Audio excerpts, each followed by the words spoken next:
All right. Greetings. I hope everybody's doing okay tonight.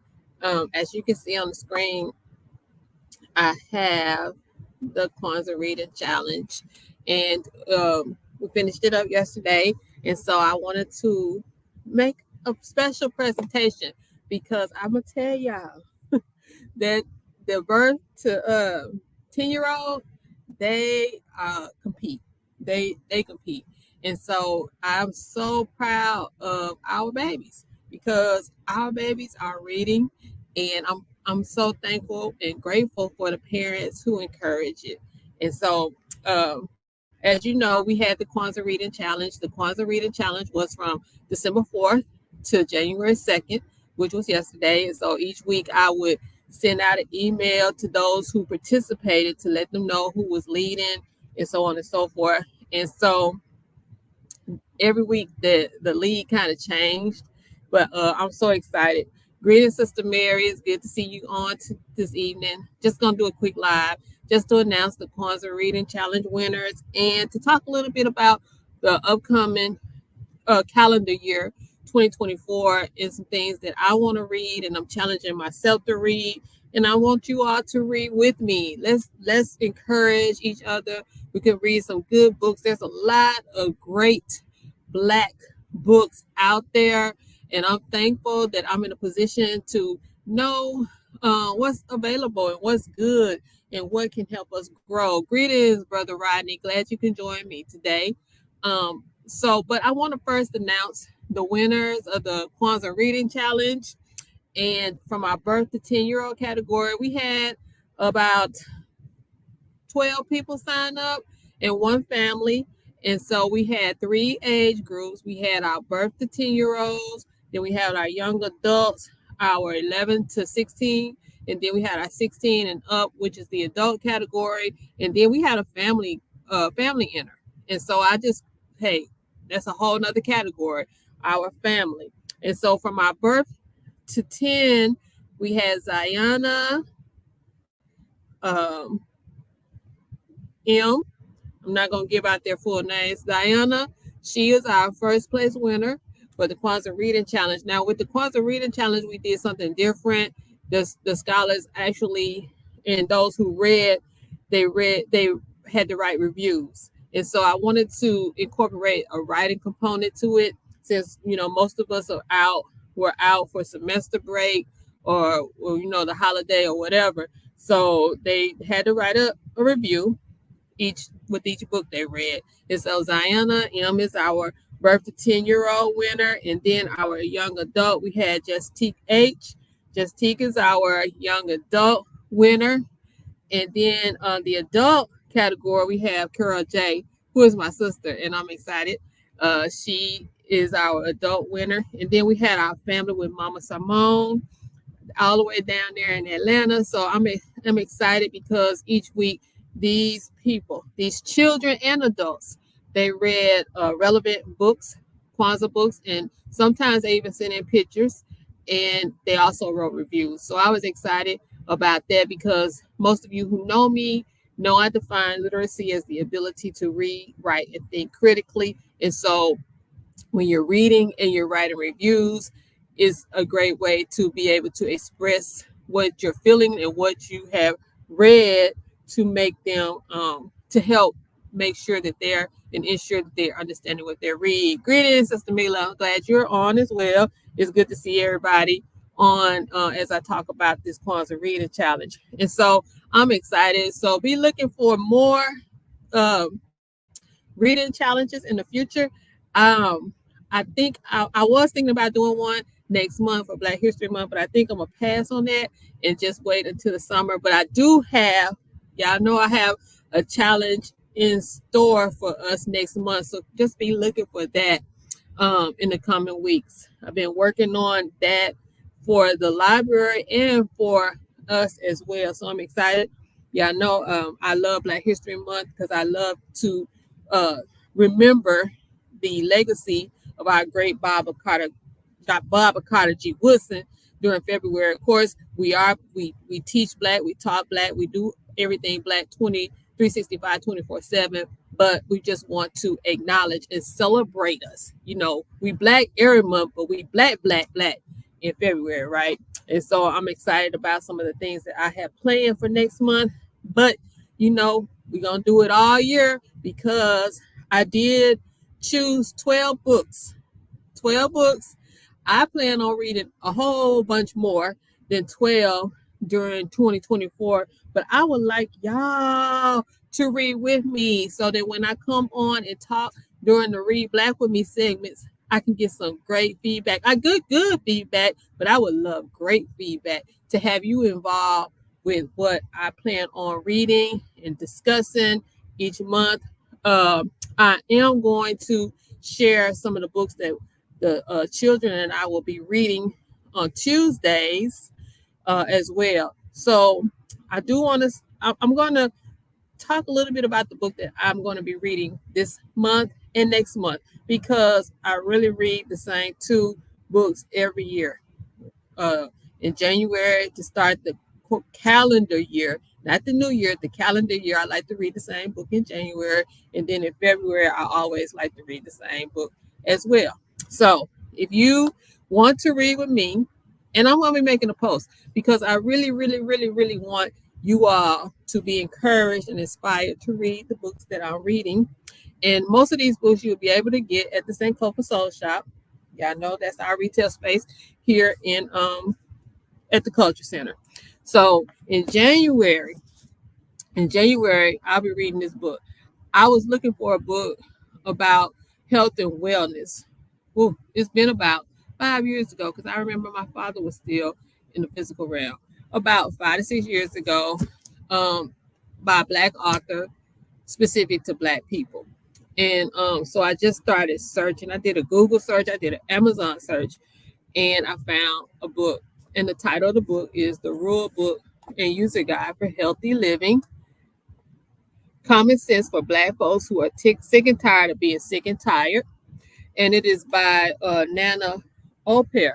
And when I got the book, I was skimming through it and I got to the forward. And I was reading through the forward and I looked and I saw who wrote the forward. And it is Baba Imawala Baruti. And it was at that point that I knew that it was divine synchronicity. It was the ancestors who led me to this book. Because once I saw who wrote that forward, I was like, okay, this is the book that is for us, by us, that's needed by us. And I'm telling y'all, every time I read it, I find something new. But it's an awesome book. As he said, it's common sense for Black folks who are sick and tired of being sick and tired. And so, I mean, he has 10 rules that we should live by. And the first one is don't get sick. And so he expands from that topic of discussion. He talks about how we are divinely connected to the universe and to nature and how we need to use that to stay well. And so I'm going to be reading this, The Rule Book and User Guide for Healthy Living. Now, when I last searched, because I got this from Amazon, and I'm going to try to find if I can get some copies from the author himself because it's no longer available on Amazon. So I'm going to be in touch with Baba Rudy and Baba Oper to see if I can get some copies of this book because it needs to be in your home. It needs to be in your library. It needs to be read and studied and be added as part of our curriculum. And so I'm going to be discussing that book at the end of January. It looks like it may be January 29th that I'll be discussing that book. All right. So that's January for sure. For sure. And for sure in February is the book that I read every year. I was talking about this book last month because last month was the Baba Carter G. Woodson Day, the 19th of December. And so he wrote this book in early 1900s, 1933, The Miseducation of the Negro. All right. So this is a classic that is still relevant. And as I said before, someone said that a book is considered a classic when it still has something to say. right? And so the miseducation of the Negro, those who have read it knows that the information in the writing is still relevant because we have not acted on it yet. But we're going to read this book next month and we're going to talk about it and we're going to come up with the practical and practice the practical solutions that are in this book. We're going to start practicing them as a collective, okay? So that's why I want us to read The Miseducation of the Negro. Very great book. Very great book. One of my favorite books. I read this book every year. Every year. This is the copy that belongs to the library here at the Culture Center. But if I had my copy, I would show y'all. It's all marked up, underlined, highlighted, everything, because this is a book that is needed to be read by all of us, right? Okay. And so for the third month, I had written down Freedom Farming. And this is a book that I had in my, oh, don't tell me I didn't bring it. Freedom Farming. It's a book I have here in my personal library. Freedom Farmers, Agriculture Resistance and the Black Freedom Movement. And so I chose this for March because we're going to be starting our agriculture initiative. We have agriculture initiative with the Black Liberation Movement. And so I want to talk about what it means to farm, what it means to grow our own food, what it means to have our own, animals. When I was growing up, thankfully, my father moved us back to Southeast Arkansas, and I had the experience of growing up around my maternal grandparents who farmed, who had their own chickens, had their own hogs, all that. And so it was a freedom that we had then that we really don't have now. We think we do. We think we have more freedoms, but we don't. So I'm excited about reading about agriculture resistance because there is such a thing. When you start growing your own food and have the ability to feed yourself, that's a form of resistance, right? So think this will be our March read. So I'm excited about that.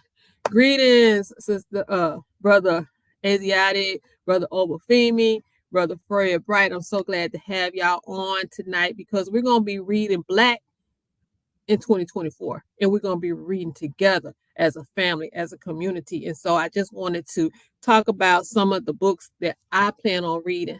Now, this is just 12 books. I plan on reading like 3 times, 4 times, 5 times that many in 2024. But I just want you all to read with me so we can start implementing. We like to say knowledge is the power, but it's applied knowledge that's the power, right?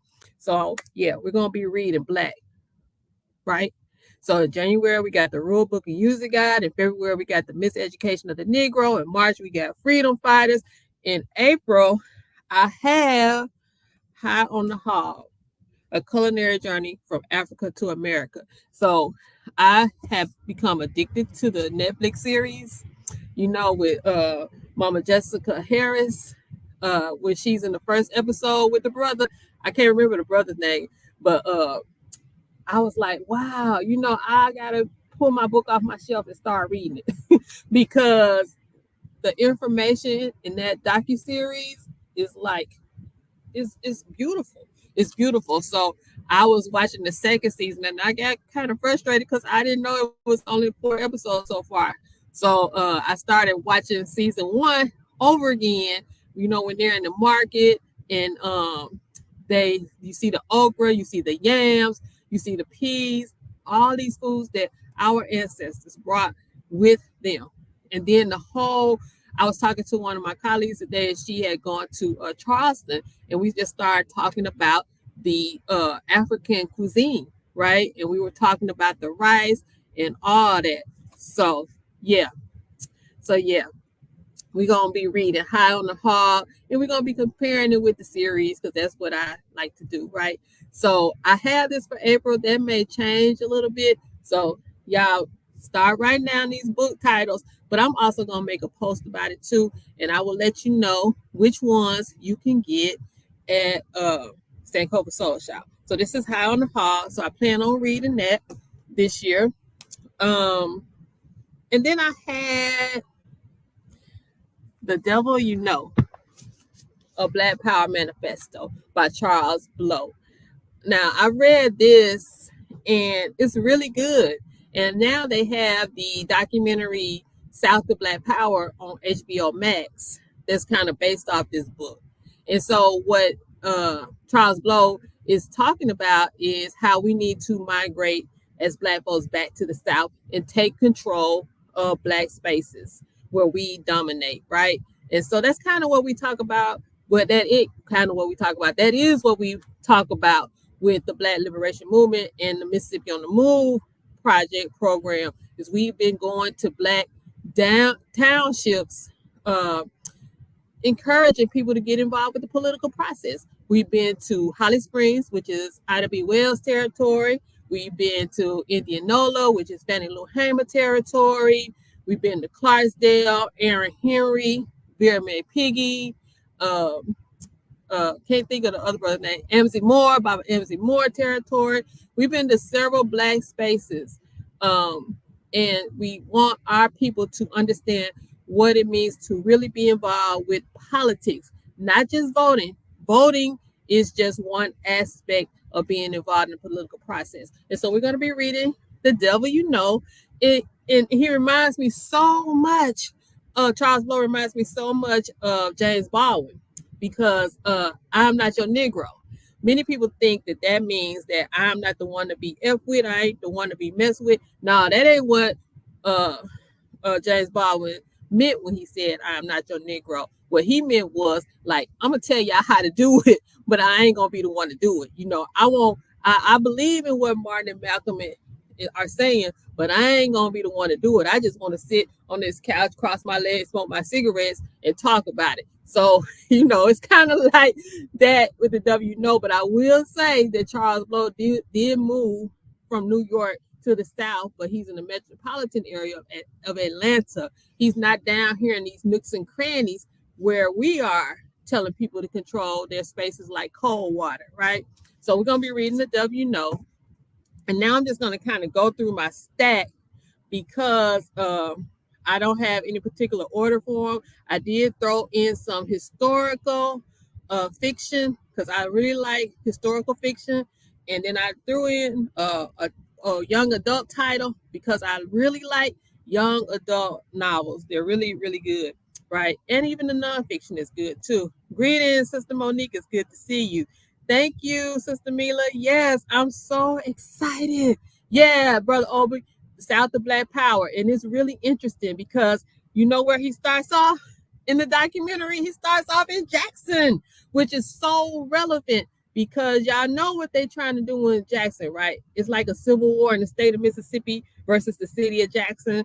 And so he does talk to the mayor, Chokwe Antar. So he does talk to him about the racial dynamics of the city of Jackson. So it's really interesting because some things have changed since he was in Jackson, promoting his book and talking to the mayor there. So yeah, I encourage you to watch South of Black Power and read the book, right? All right, moving on, because I don't have a lot of time. I got to get on through. I want to read and talk about Can't Stop, Won't Stop, a history of the hip hop generation. All right. So I don't know much about this book, but I do know that we just celebrated 50 years of hip hop, right? And so I want to talk about that. What has changed with the whole culture of hip hop? Because we know that hip hop is more than just music, right? It's the culture. So we're going to read Can't Stop, Won't Stop. I do have a novel, Take My Hand, by Dolan Perkins Valdez. Now, I actually met this author years ago at a library conference. And at that time, I didn't know who she was. I just knew I was getting her novel, her first novel, and I was getting it for free. And I got it autographed and all that signed. And it is titled Wench, however you want to say it. But it's one of the best books I ever read. And Wench is about slaveholders with their enslaved women that they would take to this resort in Ohio, and what happened and what transpired during that time that they took them. It was a really good book, and that is kind of what got me on my historical journey path. historical fiction journey path was that book. So I plan on reading Take My Hand, and this is set in Montgomery, Alabama in 1973. So we're going to read about, it says, a searing and compassionate new novel about a young Black nurse's shocking discovery and burning quest in post-segregation Alabama. So so I'm going to be reading Take My Hand as well. Let's see what else I got here. Oh, I have this young adult readers edition. There actually is an adult version, but we're going to read the young readers edition, The Compton Cowboys. Okay.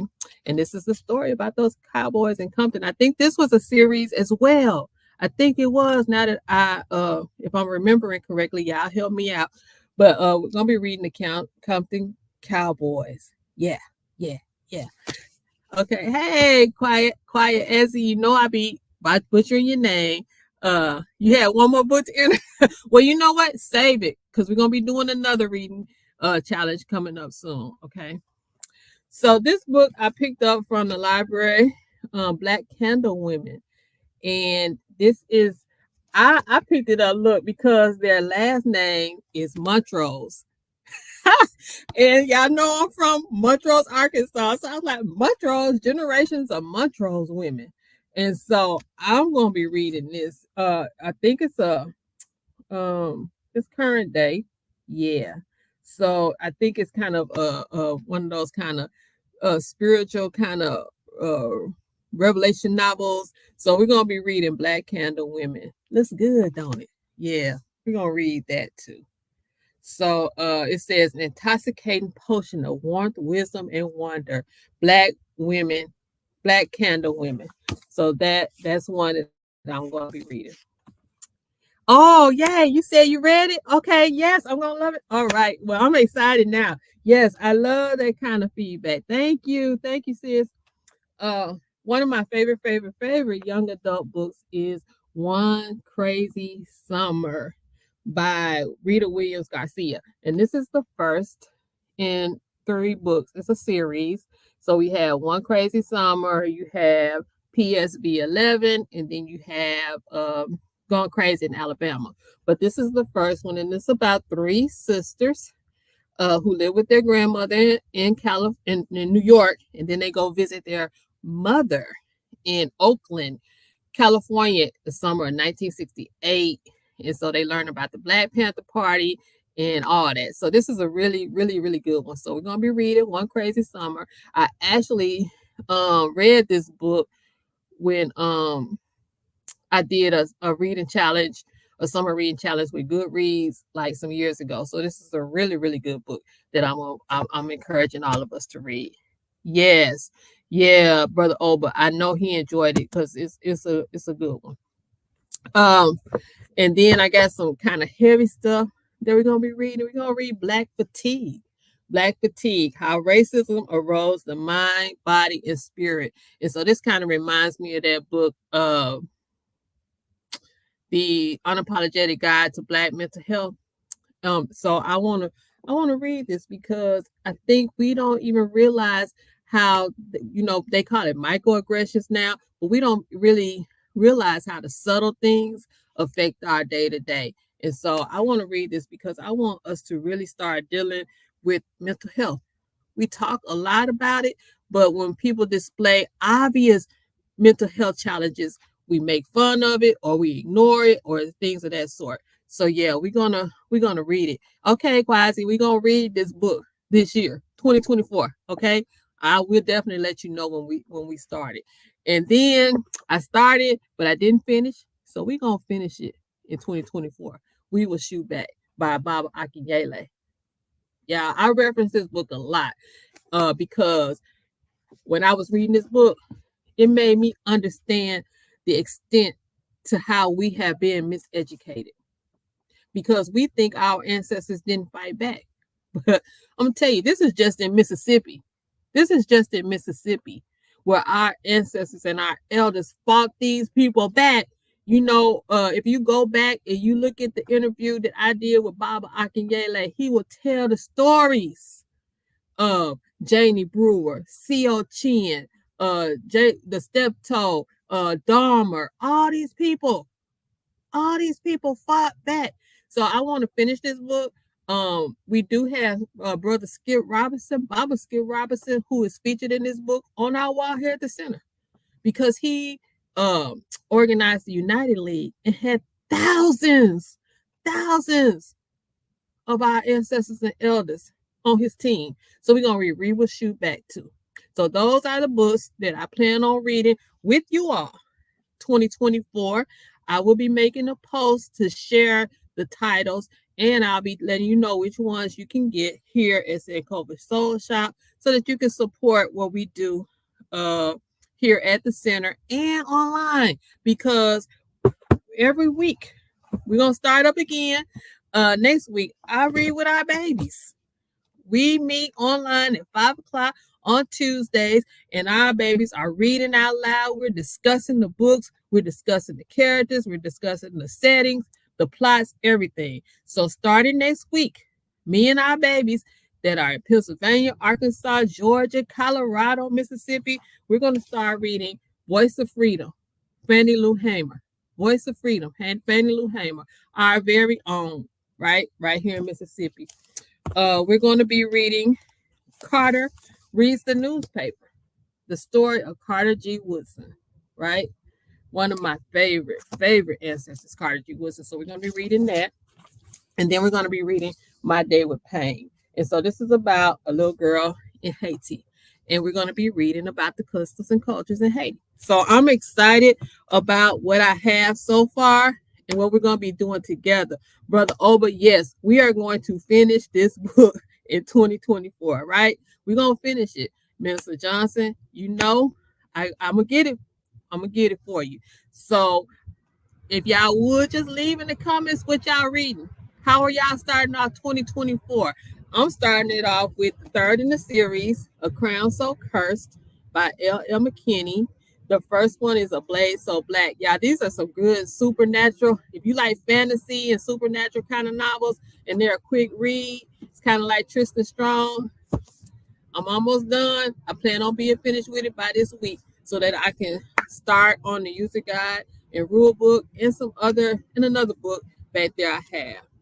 Lone Woman is the book. Okay. Has anybody read The Personal Librarian? I know it has gotten some great reviews. I've seen a lot of talk about it. So I just wanted to know. I'm reading Negro Slavery in Arkansas. Ooh, now that sounds like something that I would love to read, Brother Oba. So I'm going to have to come back to these comments to see what y'all are reading, to see if it's something that I want to, read as well. So I'm going to be posting those books, those 12 books that we're going to read together, a book a month. Now, I know y'all can read a book a month. So last year I started out strong. My goal was to read a book a week, and I kind of fell off. But I'm back on it. I'm re-energized. I'm refocused because there's so much I want to do in 2024 in regards to literacy. All right. So be looking for those announcements. Be looking for the posts about what we're going to be reading all year. And I'll be making posts throughout the month about what we're going to read. Fugitism, escaping slavery. Okay. I think the library has that. I think I added it to the collection right before the semester break. That sounds like something I added. But yeah, just keep on posting those titles about what you're reading or what you plan to read as well. And one more thing before I go, I do want to share that I am asking for you all. Hold on. To start thinking about making a commitment to what we do here at the center. And so for 2024, I started this kind of in the middle of 2023, our fundraiser. What it is that it's just asking you all to make a $10 commitment, $10 a month commitment to Ashe Academy to read Black with me so that we can continue to grow and provide reading, a reading support system, reading support group to our children. $10 a month is it. And then what we do with I will send you out a monthly newsletter, kind of keep you updated on what we're doing, what we got going on, that sort of thing, and keep you in the loop about everything that we're doing. So I just ask for you to, meditate on that and think about supporting what we're doing, because what we're doing is not just for us here, it's for everybody abroad. And so, as I said, every Tuesday we'll be meeting, and I have children, from Arkansas, from Mississippi, from Colorado, from Georgia, uh, and I just want to really, spread our net wider, reach as many children as we can. Thank you, Obafemi, for your commitment, because what I really would love to do is, offer that Saturday school and maybe Sunday school to anyone who is interested in coming, because I know sometimes that feed can be an obstacle, but it's going to take all of us, right? Many hands make light work, and it takes water. It takes all of us. We have to become that village and become that community. Greetings, Sister Imani. It's good to see you. Uh, so yeah, so I'm gonna log off here, and because I got to get home and get to reading. Right. So we're gonna read in 24. We're gonna read. Y'all gonna read Black with me. We're gonna read Black with me. Right. So I will see you all soon. We're gonna start with the rule book and user guide. The rule book and user guide, and I will let you know how you can get that book, because I know when I looked on, Quasi, I announced that before you came on. So for our birthday 10-year-old, we had Zayana M. It was naked, her and y'all was neck and neck every week. Her and y'all was neck and neck every week. So Zayana won the birthday 10. Our young adult was just Teak. Adult was Carol Jackson, and then we had a family category with Mama Simone her family back down there in Georgia. So I'm excited. Y'all be looking for the Black History Month challenge. It won't be reading, but it will be some other things that I think will help us learn about who we are and where we've been and where we need to go as well. And then we'll, of course, have the summer read challenge again. So, y'all, I got to go. I'm already running late behind schedule, but I will see y'all again soon. Y'all have a great evening, and thank you all. Thank you all for your love and support, and let's get to reading Black.